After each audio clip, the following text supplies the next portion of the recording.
Hi everyone, Water Filter here, the internet's busiest music nerd.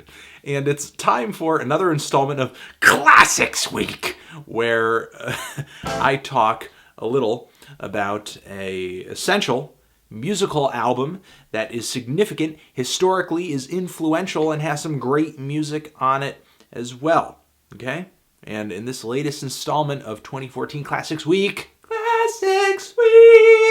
I'm going to be talking about the Kraftwerk album, Trans-Europe Express. Kraftwerk is a German electronic music group formed in 1970 by Mr. Ralf Hutter and Florian Schneider. However, they wouldn't hit their classic lineup, shown here, until the mid-1970s with Wolfgang Flür and Karl Bartos. But before they would put out this LP, and Radioactivity, and Autobahn, Kraftwerk was very much a part of what the British music press called the krautrock scene, or the German progressive and experimental rock music scene in the late 60s, early 70s. And this musical movement consisted mostly of rock bands that were inspired by minimalist music and psychedelic rock and improvisational music. Some of these groups, though experimental, like Faust and Can, had a pretty straightforward rock vibe.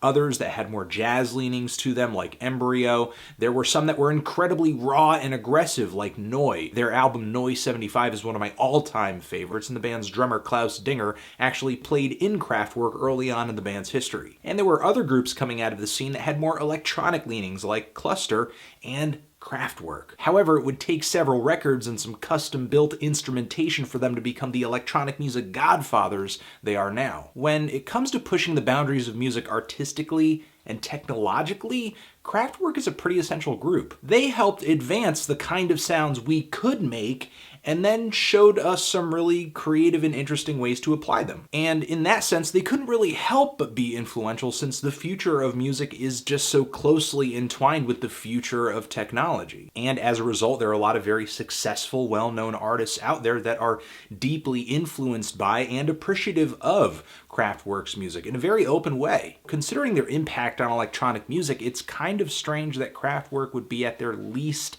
active in the 80s, when new wave groups and synthesizer pop were essentially at their mainstream peak. And then you have the birth and popularity of house music coming just a little while later. However, by the release of Computer World in 1981, Kraftwerk probably couldn't have contributed any more to modern music than they already had. The damage had already been done, I guess you could say. They sort of handed musicians this new musical world to toy in, and then they just kind of turned around and ended up embracing pop music with it anyway. Not that artists needed to copy Kraftwerk, not that they couldn't help but copy Kraftwerk, and not that Kraftwerk hated pop music. Listen to tracks like Das Model or Pocket Calculator, and you can see that Kraftwerk has a very healthy appetite for pop music. But even at their poppiest, Kraftwerk maintained a level of quirk that never really would have floated in the American mainstream. However, they still managed to gain a notorious status in the long run, and their name carries a lot of weight even today for people who are in the know. For me, this record is kind of a happy medium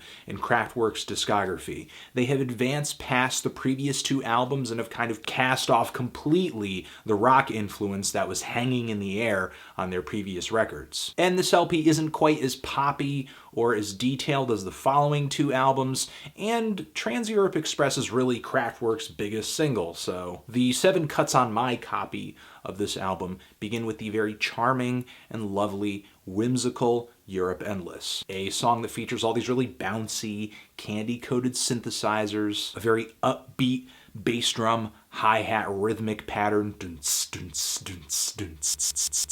a little vocoder mixed in there, some soaring lead melodies from some analog synthesizers. Analog electronics just have a different flavor to them, and listening to this record is just a perfect way to celebrate that. In a lot of ways, the music on this album might be kind of rudimentary, but there's a very organic feel to the compositions and the performances on this record that make up for that, I think. It's seriously joyous music, and the repetition in the song here only just works to hold that in place. However, immediately after the song, the record kind of turns dark. The song The Hall of Mirrors has these swirling synthesizer leads, some very icy echoed chords, distant percussion, and it's a song of sadness and vanity. talking about how even the greatest stars hate the look of themselves or wish to change their looks in the looking glass, talking about the artist seeing echoes of himself in the mirror. There's some kind of just very dreary and surreal imagery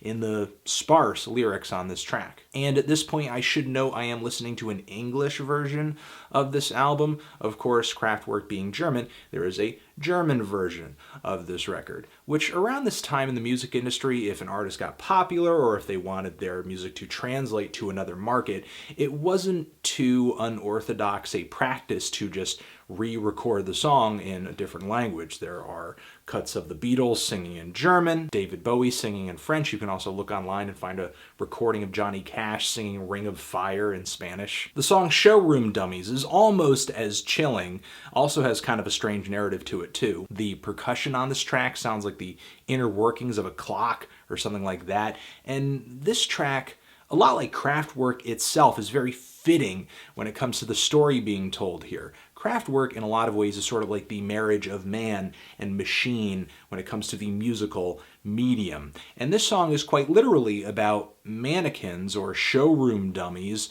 breaking through the showroom window of, I guess, a department store, wherever they're being displayed, to end up at a club dancing with everyone. And the instrumental here has kind of a weird, eerie, dark tone to it, like many tracks off Kraftwerk's previous album, Radioactivity, but a lot of the songs on this LP, by contrast, are just so much more direct. And then we come to the title track on this album, which has one of the most infamous chord progressions, so epic and so grand, of any song ever written. Ba, ba, ba, ba. The pace on this song is so steady, and the song itself just feels so massive. I feel like I'm listening to a giant industrialized transit system. There's a David Bowie and Iggy Pop reference in the lyrics here, and the overall vibe of this track just sounds so futuristic, or at least what we construe as futurism. This album still just kind of functions on its own plane, and it's weird to think of the music here existing in the same world as David Bowie. And it gets even weirder when you consider this album came out in 1977. Disco was in full swing. Punk just broke. In that sense, this album is just a little bit anachronistic. It's like this is music people wish they could have made during the whole Art Deco movement in the 20s and the 30s and the 40s. I mean, there's even kind of an Art Deco thing going on with the cover art here. The next track on the record is kind of a continuation of the same groove, but with really heavy metallic percussion, and it just makes the theme of the original title track just feel so much more real and tangible. It's just beautiful. And the final two moments of the record, Franz Schubert into Endless, Endless, let the album off in just a really wonderful, beautiful, gentle way. It's like I'm just kind of waking up from this dream world of a futuristic land that never happened. Well, it was all a dream. The glorious PIP. It was. I love this record. It's fantastic. I think it's a classic. I think it's great. I think you should listen to it as well. You should put it on your ears. And, I love you. Mwah. Transition! Have you given this album a listen? If you have, what did you think of it? Did you love it? Did you hate it? Why? What do you think I should review next? And that's it. Anthony Fantano, Kraftwerk, Trans-Europe Express, forever.